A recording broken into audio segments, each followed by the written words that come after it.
नमस्कार, स्वागत है आप सभी का हमारे चैनल टीचर एजुकेशन में। आज के इस क्लास में हम लोग तीसरे पार्ट की शुरुआत करेंगे, जिसमें हम लोग पढ़ेंगे संज्ञा एवं सर्वनाम शब्दों के सभी विभक्तियों तथा वचनों का ज्ञान, जो आपके सिलेबस का महत्वपूर्ण टॉपिक है। पिछली कक्षाओं में हम लोग संज्ञा, सर्वनाम, वचन, लिंग आदि के बारे में पढ़ा था। जो लोग भी उस क्लास को नहीं देखे हैं, हमारे चैनल के प्लेलिस्ट में जाकर एक बार जरूर देख लें, तभी आप सभी लोगों को इस क्लास के बारे में ज़्यादा समझ में आए। तो चलिए इस पाठ की शुरुआत करते हैं। जैसे दिया हुआ है संज्ञा और सर्वनाम। संज्ञा और सर्वनाम के बारे में एक बार और हम देख लेते हैं, कौन कौन से शब्द संज्ञा होते हैं, उसकी परिभाषा क्या होती है। जैसे संज्ञा का संधि विच्छेद हम करते हैं तो क्या होता है, सम अन ज्ञा। इसका जो अर्थ है सम्यक ज्ञान, या कह सकते हैं अच्छी तरह ज्ञान कराने वाला। संज्ञा की परिभाषा क्या होती है, वस्तु, व्यक्ति, स्थान, गुण, भाव आदि शब्दों को संज्ञा कहते हैं। ठीक है, संज्ञा के स्थान पर जो प्रयुक्त होता है उसे सर्वनाम कहते हैं। जैसे संज्ञा, अब व्यक्ति कह सकते हैं, व्यक्ति में जैसे हम ले लेते हैं राम। राम क्या है, राम यह संज्ञा शब्द है, लेकिन इसके स्थान पर जब हम वह, हिंदी में वह शब्द प्रयोग करेंगे तो वह सर्वनाम होगा, और संस्कृत में हम क्या करेंगे, सह। आप ध्यान देंगे, राम का क्या होगा, रामः, और उसके स्थान पर जब हम सर्वनाम का प्रयोग करेंगे तो सह होगा, लेकिन यह पुल्लिंग के लिए होगा। स्त्रीलिंग के लिए क्या होगा, सर्वनाम का प्रयोग सा, क्या होगा, सा। इस तरीके से हम सर्वनाम शब्दों को पहचान सकते हैं। ठीक है, विभक्तियों एवं वचनों का ज्ञान कैसे करेंगे संज्ञा और सर्वनाम शब्दों से, तो इसे ध्यान रखेंगे। बच्चों को जो है संज्ञा के बारे में व्यवहारिक, आप ध्यान देंगे, व्यवहारिक ज्ञान होता है। क्या व्यवहारिक ज्ञान रहता है, बच्चे जिस परिवेश में रहते हैं उस परिवेश में प्रतिदिन जो दिनचर्या में जो शब्द बोले जाते हैं, कह सकते हैं जैसे माता, पिता, दादा, दादी आदि शब्दों का तो ज्ञान होता है, लेकिन उन्हें व्याकरणिक ज्ञान नहीं होता है कि कौन कौन और जो शब्द होते हैं वह संज्ञा होते हैं के बारे में, और विभक्ति क्या होती है, कैसे पहचान सकते हैं, उसके बारे में हम पढ़ेंगे। इसका मुख्य उद्देश्य क्या क्या है, इस पाठ में क्या क्या पढ़ना है। संज्ञा सर्वनाम शब्दों की समझ विकसित करते हुए विभिन्न विभक्तियों तथा वचनों को स्पष्ट करना, संज्ञा सर्वनाम के विविध रूपों एवं उसकी परिवर्तित शब्दों के अंतर स्पष्ट करना, संज्ञा एवं सर्वनाम के अर्थों से परिचित कराना एवं उसके रूप को सिखाना। ठीक है, इस तरीके से हम इस चीज़ों को इस पाठ में पढ़ेंगे। ठीक है, जैसा कि आपको यहाँ दिया हुआ शिक्षण विधियाँ, कक्षा में आप बच्चों को किस विधियों से आप उन्हें संज्ञा सर्वनाम विभक्ति के बारे में बता सकेंगे, उन चीज़ों शब्दों से अवगत करा सकेंगे। वार्तालाप से, जिसे बातचीत करते हैं, चित्र विधि से, प्रश्न विधि से, प्रोजेक्ट विधि से आदि शब्दों से उन्हें बता सकते हैं और पहचान करा सकते हैं। जैसा कि हम देख लेते हैं, यहाँ विभक्ति दिया हुआ है। विभक्ति में प्रथमा विभक्ति, द्वितीया, तृतीया विभक्ति, चतुर्थी, पंचमी, षष्ठी विभक्ति और आपका दिया हुआ है सप्तमी विभक्ति आदि विभक्तियों के बारे में कैसे हम पहचान कर सकते हैं और कैसे जो है बच्चों को बता सकते हैं, तो इसके बारे में हम पढ़ेंगे। जैसे आप ध्यान देंगे कि बालक का रूप चलता है, या कह सकते हैं राम का। पिछली क्लास में हम लोग वचन को पढ़ेंगे, तो आप लोग वचन, संस्कृत में जो वचन होते हैं कितने प्रकार से होते हैं, वचन का क्या रूप चलता है, उसे आप लोग जरूर याद रखेंगे, तभी आपको विभक्ति आसानी से समझ में आएगा और कक्षा में आप बच्चों को समझा सकते हैं। चिन्ह के माध्यम से कैसे आसानी से हम समझेंगे, उस पर अभी हम बात करेंगे, उसको पढ़ेंगे। जैसे राम का आपका रूप चलता है प्रथमा विभक्ति में, रामः, रामो, रामा। कैसे, आप ध्यान देंगे, रामः, रामो, रामा। उसी प्रकार से आपका बालक का चलता है बालकः, बालको, बालका। ठीक है, चिन्ह विधि से हम कैसे, कारक विधि से कैसे प्रथमा विभक्ति की पहचान करेंगे। जैसे प्रथमा विभक्ति में जो कर्ता है, कर्ता का कार्य जो है सीधा कर्ता द्वारा किया जाता है, कर्ता ने कार्य किया जाता है वो कर्ता के द्वारा किया जाता है, तो वह प्रथमा विभक्ति का होता है। द्वितीय विभक्ति का कैसे शब्द होते हैं, कैसे रूप चलता है, जिसका कह सकते हैं प्रभाव कर्म पर पड़ता है या कर्म प्रभावित होता है, तो वह द्वितीया विभक्ति के शब्द हैं या द्वितीया विभक्ति के रूप चलते हैं। कैसे द्वितीया विभक्ति का रूप चलता है? रामम रामो रामान, ठीक है, इससे क्या है, कर्ता प्रभावित हो रहा है। तृतीया विभक्ति में जो है साधन बनाया जाता है, ठीक है, किसी वस्तु का साधन बनाया जाता है। कैसे? से मतलब के द्वारा।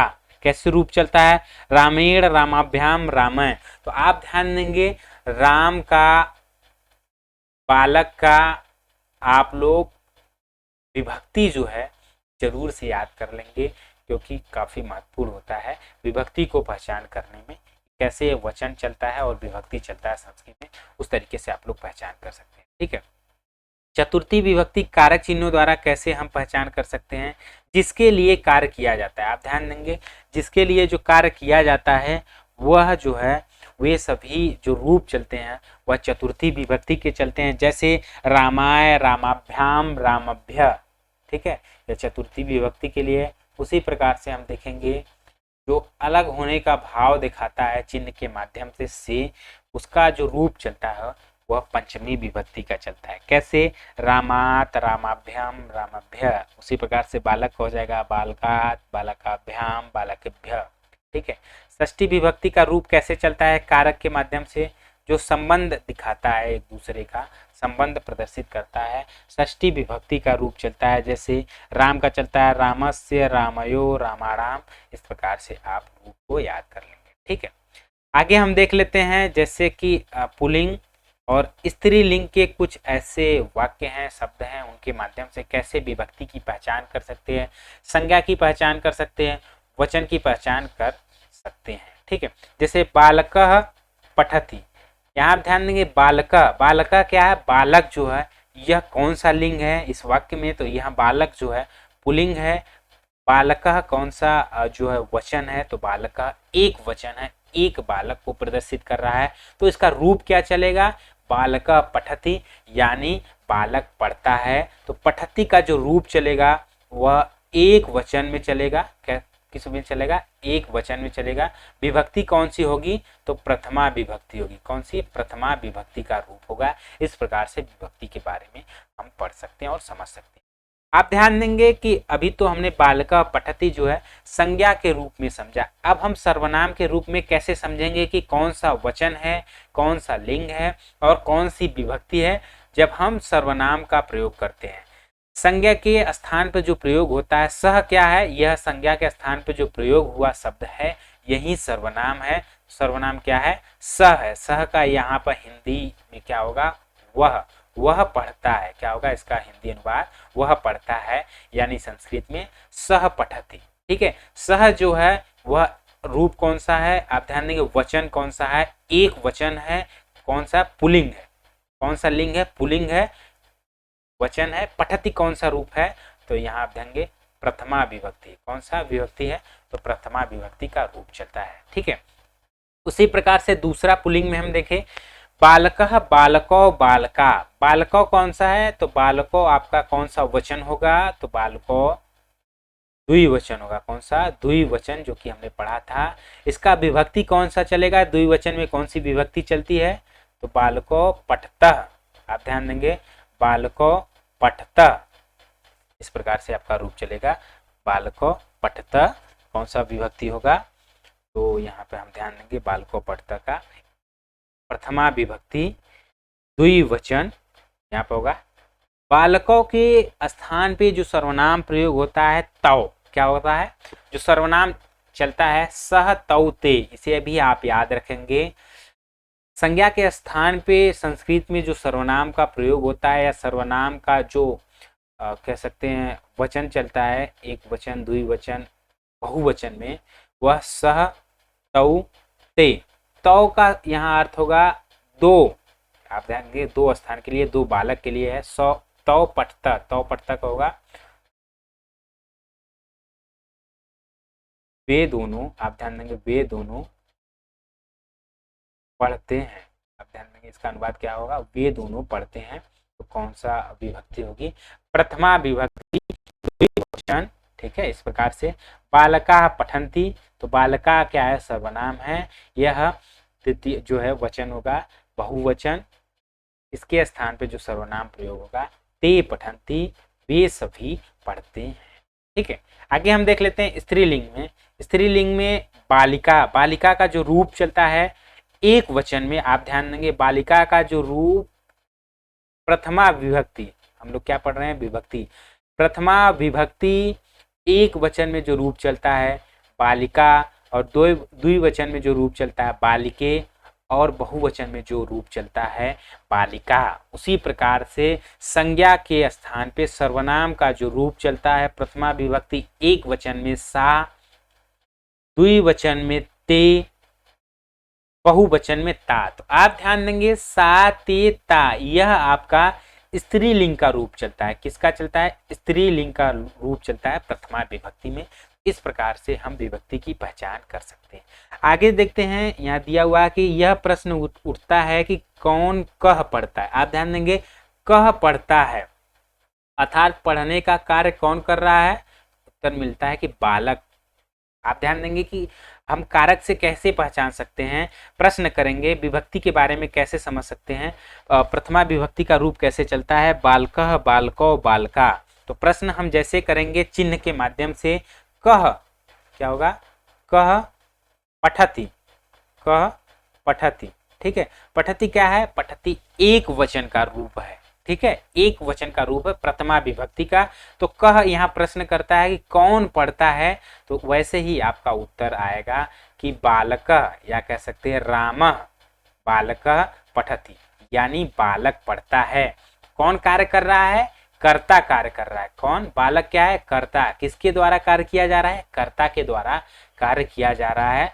तो कौन सी विभक्ति होगी, प्रथमा विभक्ति होगी। तो आप ध्यान देंगे कर्ता ने, यहाँ चिन्ह क्या दिया हुआ, कर्ता ने, बालक ने, बालक मतलब बालक खुद कार्य कर रहा है। जो जब कर्ता कार्य करता है तो यहाँ पर प्रथमा विभक्ति होती है। ठीक है, इस प्रकार से हम विभक्ति के बारे में चिन्ह के माध्यम से पहचान कर सकते हैं। ठीक है, आगे हम देख लेते हैं। आगे भी जैसे आपका दिया हुआ है कि रामा कह पठति, जैसे अगला हम देख लेते हैं यहाँ पे, रामः कह पठति। ठीक है, यहाँ पर ध्यान देंगे रामः कह पठति, राम क्या पढ़ता है। आप ध्यान देंगे रामः जो है आपका पुल्लिंग है, कौन सा वचन है, एक वचन है। पठति का रूप क्या चलता है, एक वचन है, पठति, पठतः, पठत, पठन्ति, पठन, पठति जो है एक वचन का रूप है। अब हमें पहचान करना होगा इस पाठ के माध्यम से कि कौन सी विभक्ति है।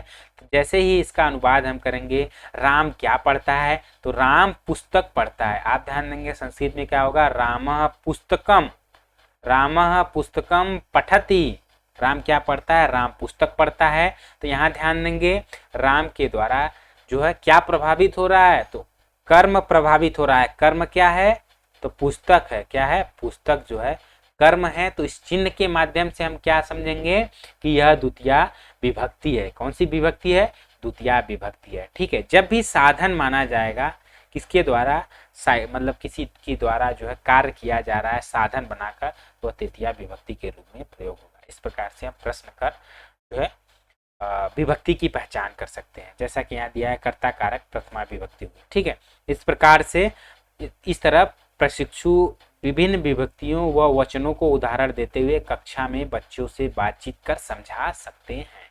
ठीक, प्रशिक्षु बच्चों के 4 समूहों का निर्माण कर प्रत्येक समूह में प्रथमा, द्वितीया, तृतीया एवं चतुर्थी विभक्तियों के रूप को बोलने का अवसर दे एवं विभक्तियों के क्रम समूह में बदलते रहना चाहिए। इस प्रकार से आप बता सकते हैं। आगे हम देख लेते हैं, जैसे चित्र के माध्यम से उन्हें हम बता सकते हैं कि कौन सा वचन है। जैसे वानरः, वानरः के बारे में कैसे समझ सकते हैं, यदि हम कह सकते हैं कक्षा में चित्र बनाते हैं, एक चित्र बनाते हैं वानर का मतलब बंदर का, इस संस्कृत में वानरः कहते हैं। तो कौन सी जो है कि यह वचन है, एक वचन है, क्योंकि संख्या एक है तो एक वचन है। तो क्या प्रयोग होगा संस्कृत में, वानरः।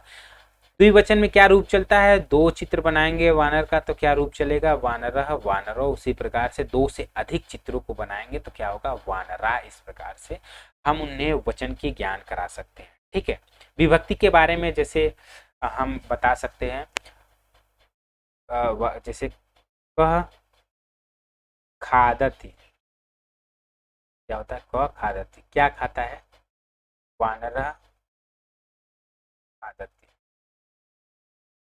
वानरः क्या है? आप ध्यान देंगे यहाँ वानरः जो होगा, वानरः करता है तो क्या होगा? प्रथमा विभक्ति एक वचन का रूप होगा। ठीक है, यहाँ जैसे आपका दिया है वानरः खादति, वानरो खादतः, आप ध्यान देंगे यहाँ क्या होगा? वानरः खादतः, क्योंकि द्विवचन में जो रूप चलता है खादति नहीं होगा, खादता का रूप चलता है। वानराः खादति, वानरा मतलब एक से अधिक संख्या है तो वानरा खादन्ति, इस प्रकार से हम उन्हें बता सकते हैं। ठीक है, आगे दिया हुआ है आपका यहाँ पर, इसी तरह कर्म अथवा द्वितीया विभक्ति का प्रयोग कर प्रशिक्षु कक्षा में जो है बता सकते हैं। जैसे रामः पुस्तकम पठति, ठीक है, तो क्या होगा? रामः कह पठति, जैसा कि अभी हमने आपको बताया, कह मतलब होगा राम क्या पढ़ता है? तो राम पुस्तक पढ़ता है। तो रामा कौन सा है? एक वचन, एक व्यक्ति की बात कही जा रही है, और जो वचन चल रहा है पठति पठता पठंती, यानी एक वचन का रूप चल रहा है। क्या प्रभावित हो रहा है? कर्ता खुद कार्य कर रहा है, यानी कौन सी विभक्ति होगी? तो प्रथमा विभक्ति होगी। कौन सी? प्रथमा विभक्ति होगी। इस प्रकार से चिन्ह के माध्यम से हम रूप को याद कर लेंगे। ठीक है, आगे हम देख लेते हैं प्रश्नोत्तरी विधि से कैसे हम कर सकते हैं। जैसे यहाँ दिया हुआ है, इस विधि से प्रशिक्षु संज्ञा सर्वनामों को स्पष्ट करते हुए उनके विभक्तियों और वचनों का अर्थ स्पष्ट कर सकता है। कैसे? कौन पढ़ता है, क्या होगा? सर्वनाम के रूप में कैसे प्रयोग करेंगे?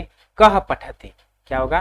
कह पठति, सह पुस्तकम पठति। संस्कृत में क्या कहते हैं? कौन पढ़ता है? कह पठति, उसे क्या कहेंगे सर्वनाम के रूप में? सह पुस्तकम पठति, वह पुस्तक पढ़ता है। यानी कौन सी विभक्ति होगी? तो यहाँ पर द्वितीया विभक्ति का होगा। कौन सा? द्वितीया विभक्ति, क्योंकि यहाँ पर आप ध्यान देंगे कह पठति यानी पुस्तक पढ़ता है।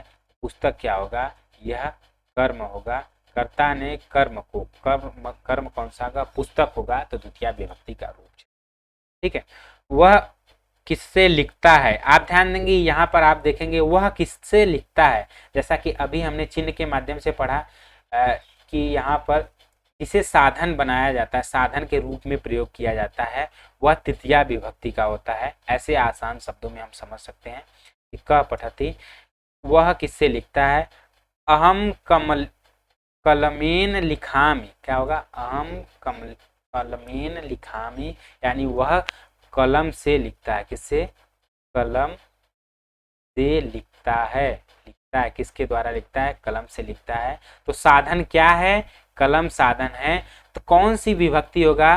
तृतीया विभक्ति। कौन सी?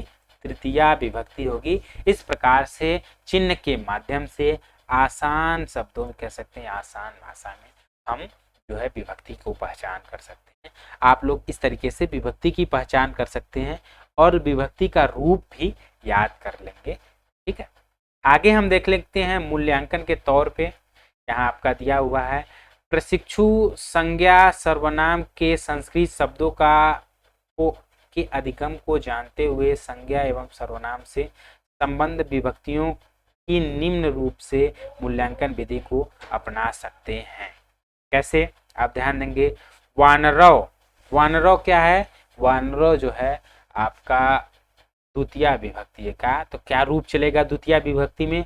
वानरव खादतः, तो क्या होगा यहाँ मिलान इसका? वानरव खादतः। इसी प्रकार से वानर का होगा वानरः खादति, वानराः खादन्ति। इस प्रकार से आपका रूप चलता है।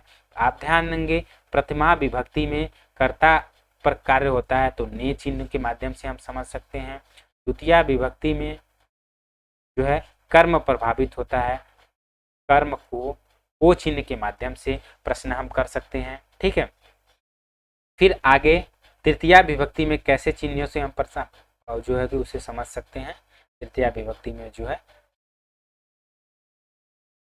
के द्वारा साधन बनाया जाता है। ठीक है, किसी चीज पर शब्द को साधन बनाया जाता है, वह तृतीया विभक्ति का होता है। जैसे अहम कलमेन लिखामी, वह कलम से लिखता है। तो कलम क्या है?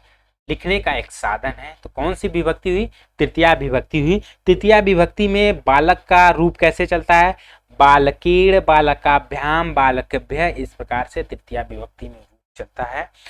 तो आशा करते हैं कि आप सभी लोगों को आज की इस क्लास में संज्ञा सर्वनाम की कैसे पहचान कर सकते हैं, संज्ञा सर्वनाम से कैसे विभक्तियों और वचनों का ज्ञान कर सकते हैं और उन्हें कैसे पहचान कर सकते हैं, इसके बारे में हमने पढ़ा।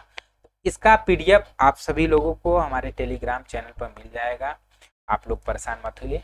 इस जो है कि वीडियो के प्लेलिस्ट में चैनल का जो है लिंक रहेगा, वहाँ से आप सभी लोग पीडीएफ प्राप्त कर सकते हैं। फिर मिलते हैं अगले क्लास में अगले पार्ट को लेकर।